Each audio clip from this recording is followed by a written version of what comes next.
Oi, pessoal, sejam muito bem-vindas a mais um vídeo desse curso online Qual Sua Palavra de Vida? Reconectando o amor através da constelação familiar, né? E falar das constelações para mim é sempre um pulsar de alegria muito grande no meu coração, né? Eu que estive diretamente com o mestre Bert Hellig e tive a grande oportunidade na minha vida de ter sido constelada por ele, né? Como vocês já assistiram aí nos vídeos, de ter levado aquele murro dele. Então, assim, eu me sinto muito agradecida ao universo, a todo aquele murro que o Bert me deu, que foi a força que eu precisava para seguir, para ir para a vida, para ler a minha palavra escrita na minha alma, que eu vinha escrevendo, o que eu chamo, que a gente escreve as frases da nossa alma com a caneta da vida. E estava muito claro para mim que essa escrita, que eu iria desistir. E Bert Hellig, amorosamente e com toda a sua força, beirando os 93 anos de idade, eu nunca tinha sentido um homem com toda a sua força masculina, com tanta força, me impulsionando para a vida. Eu não consigo nem falar muito sobre isso, que me vem a emoção, me vem toda a lembrança do que Bert fez comigo, do que ele proporcionou para a minha vida e de como tudo isso se transformou na minha vida. Então, realmente, eu sou muito grata ao mestre Bert Hellig, ao legado dele, à teoria que ele conseguiu transformar isso através dessa filosofia que é a constelação, conseguiu transformar isso em prática numa psicoterapia, para que a gente pudesse adentrar ainda mais a nossa alma e ler essa frase que vem de muito tempo atrás, escrita e pulsando no nosso coração para que a gente coloque essa frase em prática. Nos outros vídeos eu já mostrei para vocês que o que pulsa e o que a gente consegue realizar com mais eficaz é a frase que está na nossa alma. Porque essa frase ela foi escrita aqui pelo sentimento. A frase é escrita pelo sentimento. E é esse vídeo de hoje que eu trago para vocês, é sobre sentimentos e os desafios da alma. Como a gente vai poder fazer um paralelo entre essa frase que fica escrita na alma com a caneta da vida e esses sentimentos e os desafios da alma? Então eu fiz aqui um resumo de uma teoria para mostrar para vocês de como tudo isso acontece na alma humana. Nós humanos escrevemos essas frases através das nossas relações familiares. E são essas relações que ficam impregnadas no desejo da gente salvar alguém, da gente dizer, mamãe, eu por você, papai, eu por você. É sempre um movimento de amor que a gente escreve essa frase. Mas é um amor cego e emaranhado. Um amor que nos vai levar no extremo maior até a morte. Eu já constelei várias pessoas que tinham escrito na alma, mamãe, eu morro no seu lugar. E a mãe dessa minha cliente estava com câncer de mama e ela se colocou no papel de muito vítima dentro desse processo, não que isso realmente não abale as emoções, mas a gente, quando tem uma doença, a gente precisa criar forças para dizer qual caminho eu vou curar tudo isso, né? E como essa mãe dessa minha cliente colocou tudo isso como um processo de muita vítima, a filha disse dentro da alma dela, escreveu na alma dela que morreria pela mãe. Então a filha pegou um câncer na garganta. E quando a filha adquire um câncer na garganta, a mãe melhora do câncer da mama. E depois de um certo tempo, ela viu que o câncer da filha iria levar, de fato, a filha à morte. Aí a mãe volta com o câncer no intestino. Olha, gente, isso que eu tô falando é muito sério. É muito sério. Fica um jogo de quem morre e de quem vive. Então, quando a mãe adquire um câncer no intestino, a filha automaticamente, pela alma, ela diz: eu preciso me recuperar para eu ajudar a mamãe. E ela se cura do câncer da garganta. A mãe melhora. Mas depois disso, a filha não suporta mais o peso de ter que morrer pela mãe, de ter que cumprir isso, e ela volta com metástase no corpo. E depois, infelizmente, a filha morre. Essa história que eu contei para vocês, isso foi real em consultório que eu vivenciei. Eu fui constelando as duas e fui tentando trazer o máximo de cura, mas como diz o mestre Bert Hellig, quando o destino é muito grande, o que nos cabe enquanto constelador, enquanto terapeuta, é curvar-se a esse destino e entregar a cada um a força do seu destino, né? Então, dentro desse movimento, gente, hoje eu vim aqui conversar com vocês sobre os sentimentos e os desafios da alma. A constelação familiar, ela trabalha diretamente com a alma. O que as pessoas dizem verbalmente é aquilo que elas desejam do ego.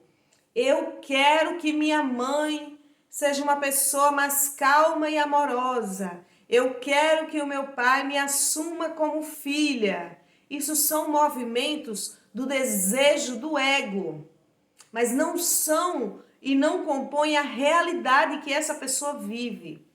E a constelação olha para você e diz: o que essa ausência do teu pai e o que essa mãe que não é tão amorosa, tão leve, está te ensinando para você dizer: a partir de vocês eu aprendi uma nova forma de ser. E sem culpa eu serei diferente de vocês. Mas agradeço profundamente a vida que vem desse portal. Então, esse movimento é um movimento mais profundo para que a gente possa entender e ancorar no nosso coração a gratidão pela vida. Se vai ser nossa família que vai se reunir aos domingos e nos chamar, nos convidar para o almoço de domingo, se eles não convidarem, abre o teu coração, porque vai vir uma família para te convidar. E não entra no movimento da raiva, da vingança.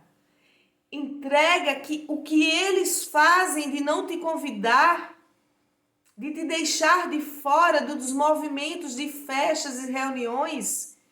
Tem algo nessa dor que vai te levar para mais longe. E você pode dizer: eu agora sigo sem vocês. E isso vai fazer bem para todos nós. Então, tudo isso são movimentos que a gente precisa olhar e dizer: se não é aqui, nessa família que eu nasci, que eu vou conseguir o maior ápice da minha evolução, então eu vou para longe. Eu vou para outra cidade, eu vou para outro país. E eu vou fazer isso sem culpa. Isso não significa que você não vai mais pertencer. Isso não significa que quando tiver uma oportunidade você não vem passar um Natal, não vem passar um Ano Novo. Mas a tua força e o teu caminho espiritual é longe. Então curve-se ao que eles não te chamam para o almoço de domingo, para a reunião de família, para o forró que eles combinam, para a casa de praia no carnaval. Curve-se e diga: se vocês estão nesses movimentos inconscientes, algo eu tenho a aprender com essa exclusão. Então agora eu fico longe, mas eu fico longe amorosamente e amigavelmente. Certo, gente? Então vamos lá? Nossa, constelação, se eu deixar, a gente vai longe. Se eu deixar, eu gravo aqui 10 horas seguidas de curso, porque realmente é uma alegria imensa falar da filosofia do meu amado mestre Bert Hellinger.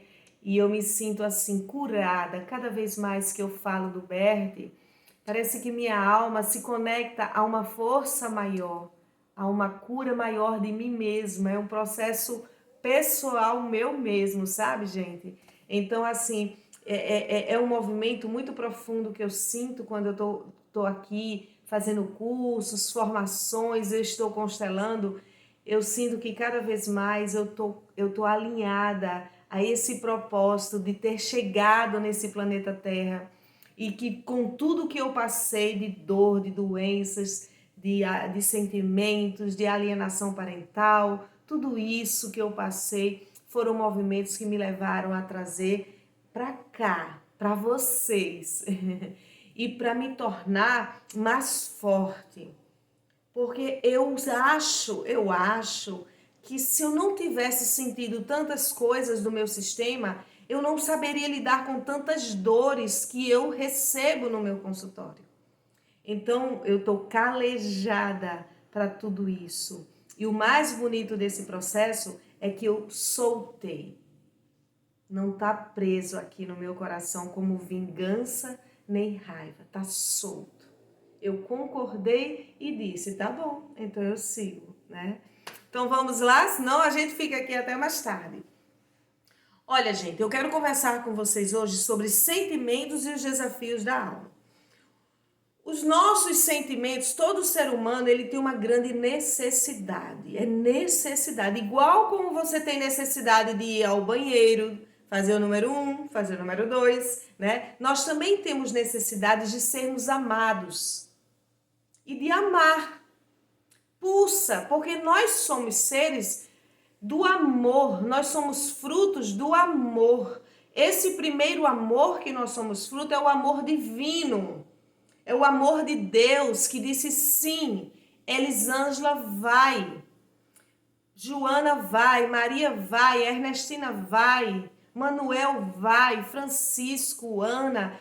Todos nós recebemos o sim do nosso primeiro portal de vida, que é Deus. Para quem não acreditar nessa força divina, pode dizer a força da vida. A vida que é invisível e que disse, vá, desça, você vai descer. Então, somos frutos desse amor. Nós sentimos na nossa alma que esse amor maior divino, ele nos quis aqui na Terra. Então, isso a gente guarda isso como uma memória profunda de necessidades. E quando a gente chega na vida pelo portal do pai e da mãe, a gente também ancora mais ainda essa necessidade de sermos amados, cuidados, protegidos, zelados, amamentados, né? A criança, ela nasce totalmente indefesa, sem saber, né? Se ela tiver com fome, ela não vai saber descer do berço e ir na geladeira e comer alguma coisa. O animal que mais demora a ter autonomia somos nós humanos.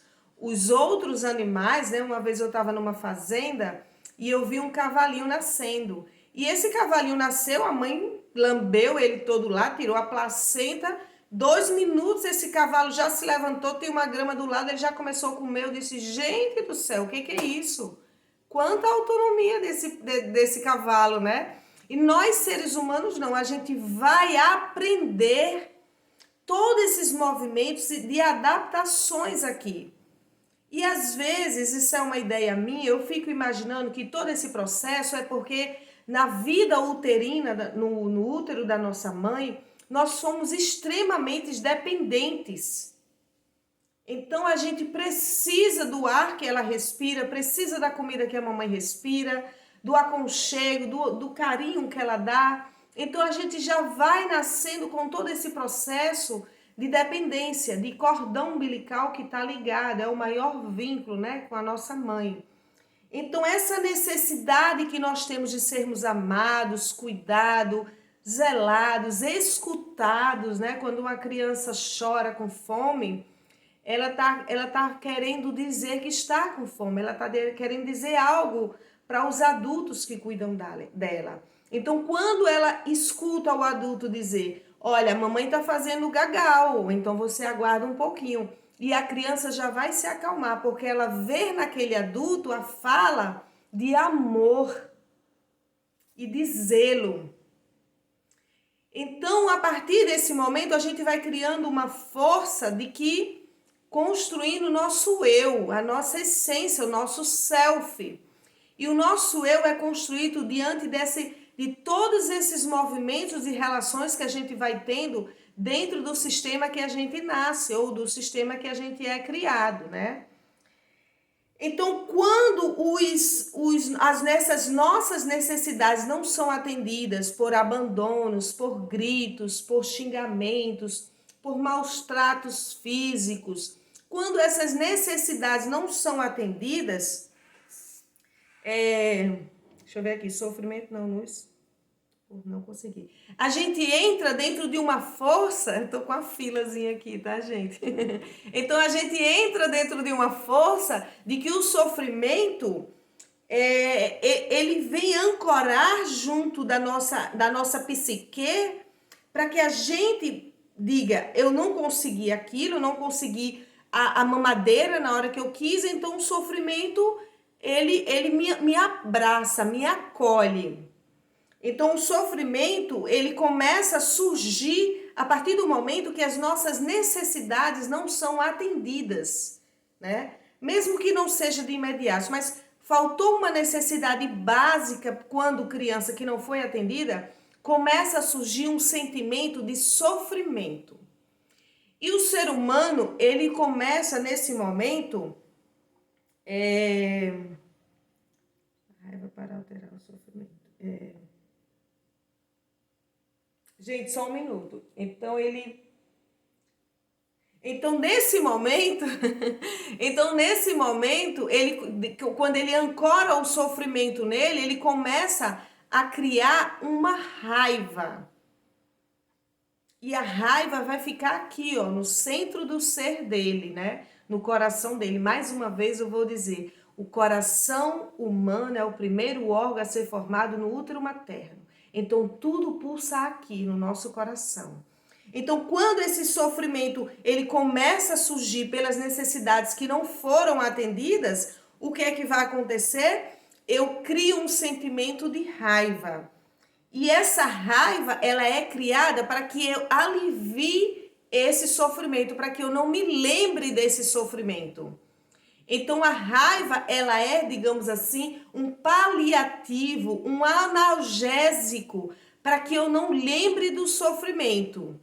E a partir do sentimento raiva, eu vou começar a construir a minha vida. Aqui é o sentimento raiva, eu vou começar a construir minha vida em todas as áreas, amorosas, profissionais, com amigos, espiritual, com as amigas do cafezinho, né? Então, todas essas áreas que um ser humano vem para o mundo para se ramificar em outras áreas de relacionamentos humanos, a raiva, ele é o parâmetro para que eu possa vir para cá. E essa raiva, gente, ela é um movimento de autodefesa. Foi para você não entrar em parafuso psíquico, para você não enlouquecer. Porque às vezes o que a pessoa sofreu foi tão abrupto que a raiva ficou guardada para que ela não lembre daquilo que aconteceu, né? Então, esses sentimentos de raiva, eu vou trazer aqui uma teoria para vocês do Arthur Janov, que ele trabalha com o grito primal. E o grito primal foi uma teoria que o Bert Hellinger, uma terapia que o Bert Hellinger usou para ele mesmo, né? Então, durante muito tempo, para o Bert Hellinger soltar seus emaranhamentos, ele usou o grito primal do Arthur Janov. Inclusive, eu tenho até um grupo de estudo sobre esse livro, e é um livro muito interessante. Eu já usei dentro das constelações movimentos de grito primal, é uma cura profunda realmente. Então, o Arthur Janov, ele traz que essa raiva ela vai ser o parâmetro para todas as relações que eu vou levar para o mundo. E essa raiva, ela fica dentro da gente a partir de uma cena primal, de uma primeira cena que você olhou e teve raiva. E ela vai direto para o inconsciente. Então vamos imaginar que você era pequenininha e você olhou de longe, você estava brincando na sala e quando viu lá na cozinha, estava o papai batendo na mamãe. E a mamãe chorando e ele machucando ela. E você, muito criança, você disse, bom, eu não posso fazer nada. Eu não tenho como ir lá. Então você ficou quietinha. Essa cena, essa primeira cena, levou você a um movimento de um conceito de homem e de mulher. Então você levou um conceito de que homens são violentos e mulheres indefesas. E a partir daí, se você é uma menina, você vai crescer com essa dor primal de ver a mamãe profundamente indefesa porque o papai bateu nela. E você vai criar uma raiva do seu pai e automaticamente uma raiva dos homens. E essa raiva vai repassar para todos os homens que surgirem na sua vida. Você vai logo chegar com um movimento de muito aguerrida, de uma mulher muito com defesas, para poder afastar esses homens e não sofrer o que a mamãe sofreu. E o Arthur Janove, ele fala que se a gente entrar para um movimento da gente não ir até os nossos sentimentos e conversar, a gente começa a colocar mais e mais raivas, mais e mais cenas de outras áreas também, dentro do que o Arthur fala de poço primal. O poço primal é como se fosse um grande baú que você vai armazenando suas dores lá e pega o baú e fecha. Então você, nesse momento, você começa a ficar congelada, paralisada por sentimentos de raiva, de ódio, de vingança, de condenações, de julgamentos. E tudo isso vai trazer uma energia para o teu corpo e para a tua áurea de muito pesada, uma energia muito pesada. Por quê? Porque você não conversou com todas aquelas cenas que você viu. E isso vai te levar a ser um adulto, muitas vezes, angustiado, com depressão, tentativa de suicídio, né? Com sentimentos de morrer, de adoecer. Por quê? Porque ficou tudo lá guardado no poço primal, dentro de você, nesse grande baú que você foi colocando os seus sentimentos e não foi conversando com ele, porque a dor era tão grande e você disse, não, eu não quero nem ver isso. Entende? Então, quando você não quer olhar para isso, você também tem que lembrar que eles vão continuar lá. Então, mesmo que você tenha visto essa cena aos 5 anos de idade, essa cena ficou no teu inconsciente. Você pode ter agora 40 anos. Então, você tem 40 anos, casa, arranja um homem que começa a te bater. E você, dos 5 aos 39, você disse, eu jamais vou arranjar um homem que me bata. E você consegue uma pessoa, no início ela é amorosa, carinhosa, coloca tapete vermelho para você, te trata como uma princesa. E quando casa, essa pessoa começa a bater em você. E o que é que aconteceu aí? O que pulsa dentro de você não é aqui, o que está no cognitivo. É o que você conversou com os sentimentos que está no teu inconsciente. No cognitivo é o nosso ego. A gente pode dizer, eu não quero saber do meu pai. Eu não quero saber da minha mãe. Mas a alma e o que está lá no inconsciente está dizendo, aqui no inconsciente é o que verdadeiramente você pensa do seu pai e da sua mãe. É o desejo primordial de ser amado por eles, né?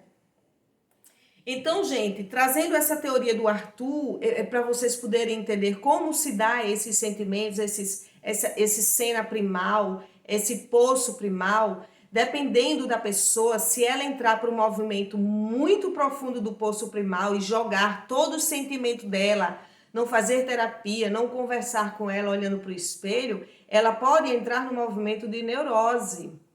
De neurótico mesmo. Neurótico não é só aquela pessoa que precisa do psiquiatra. O neurótico é uma pessoa que ela se encontra no movimento que ela não consegue pensar de outra forma. Ela só pensa tudo que ela vai pensar em cima da dor que ela sentiu. E automaticamente, dentro da visão da constelação, essa pessoa também está no movimento de vítima. E tudo que ela fala é aquela amiga que a gente tem, sabe? Que você vai tomar um cafezinho com ela e você fala uma coisa e ela diz: ah, mas eu também, minha mãe fez isso, minha mãe fez aquilo e tal, tal, tal. E quando você vê, tá todo mundo assim, ó, parado, olhando e ela debrulhando sobre a mãe dela. E você diz assim: nossa, mas ela tem uma voz tão mansa, bastou tocar numa dor que ela debrulha tudo, né? Então por quê? Porque ela estava dentro do poço primal dela, cheio, esborrando de raiva da mãe. E numa pequena oportunidade com as amigas, ela fala, ela vomita, literalmente vomita tudo. Então essas pessoas começam também a começar a dizer: ah, não chama não, porque ela basta a gente falar uma coisa que ela já debrulha muito sobre a vida dela, é muito, lamenta muito, não tem um movimento de tentar entender tudo isso, né? Então, gente, esses movimentos são os movimentos que podem sim nos levar a uma neurose. E uma neurose que vai nos paralisar na vida, vai nos deixar parados, porque a gente não tem força nem consciência para trabalhar nossas emoções. E agora eu vou trazer para vocês um movimento que a constelação familiar pensa sobre tudo isso dos sentimentos, né? Então, como é, Elisângela, que nós formamos as cenas dentro do nosso cérebro? Como isso acontece para que eu possa ancorar em mim